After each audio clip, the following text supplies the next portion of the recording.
Heç fikir verirsiniz, biz bu surələri, duaları, zikirləri ancaq övladlarımızın qorunması üçün, özümüzün qorunması üçün, xəstəliyimizin şəfalanması üçün, niyyətlərimizin qəbul olunması üçün oxuyuruq. Amma heç şuuraltı travmalarımızın, daxili yaralarımızın sağalması üçün heç oxumuruq. Məsələn, içindəki o balaca uşağın yaralarının sağalması üçün, duyğusal əzilmələrinin sağalması üçün Fatihə surəsi heç oxumusan? Gəlin sizə bir nümunə verim. Deyək ki, işləyirsiniz, amma pulunuzun bolluğu, bərəkəti yoxdur və ya işlə bağlı heç bir iş tapa bilmirsiniz.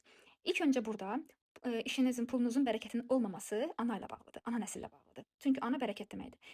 Əgər iş tapa bilmirsinizsə, bu ata ilə bağlıdır. Çünki hərəkətə keçmə eyləmi ata təmsil edir. Bir də belə bir şey var ki, biz uşaq vaxtı ən çox da bu 90-95-ci ilə aiddir. Bizə məsəl üçün evə gələn qonaq pul verdiyi zaman pulumuzu anamız, atamız bizim əlimizdən alardılar. Və bu bizim üçün bir travma idi əslində. Və bu indiki zamanda necə baş verir? Misal üçün borca düşməklə. Yəni bəlkə də borc olar sənin əlindən alınırdır o pul yenə də. Və ya bəzən də bilmədən işte əlimdən almasınlar, amma borca verim. Və ya bəzən də varlanmaqdan qorxuruq. Mənim yanıma bir çox xanımlar gələndə, biz pulla bağlı işlədiyimdə müşahidə aparmışam ki, çoxsu deyir ki, bizim evimizdə həmişə pulla bağlı dava olurdu. Atam pul gətirmədiyində anamın dili uzun olurmuş və anam hey dava çıxardırdı, evdə bir qanqaraçılıq olurdu. Amma atam pul gətirdiyi zaman atamın deyirlər dili uzun olurdu, anamın dili qısa olurdu.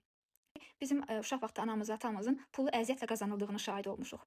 Bu yüzdən də biz indiki həyatımızda pulu çox əziyyətlə qazanırıq. Bəzən baxırsan ki, sən gördüyün işi başqa bir insan görür, çox rahatlıqla pul qazanır. Amma sən o işi gördüyün zaman əziyyət çəkirsən. Bir də biz baxdığımız seriallarda, filmlərdə nəyi aşılayıblar? Çoxlu pulu olan insan əzəndir. Demək ki, o pul haramdır. Ya da çoxlu pulum olsa mən də o insan kimi insanları əzərəm, pıraram. Kasıb olmaq daha yaxşıdır. Çünki dinlərdə bizə nəyi öyrədirlər? Kasıb olmaq yaxşı idi. İşte imamlar bir dənə xurma ilə oruclarını açardılar, bir dənə xurma ilə oruc tutardılar və bizə o şəkildə algıladığımız üçün bu şəkildə bunu kasıblığı bizim üçün müqəddəs də sayılır. Yəni biz pul istəyiriksə həyatımıza, işte ruzimin artması üçün mən götürüm Vaqiə surəsi oxuyum ki, Vaqiə surəsi bolluq bərəkəti artırır.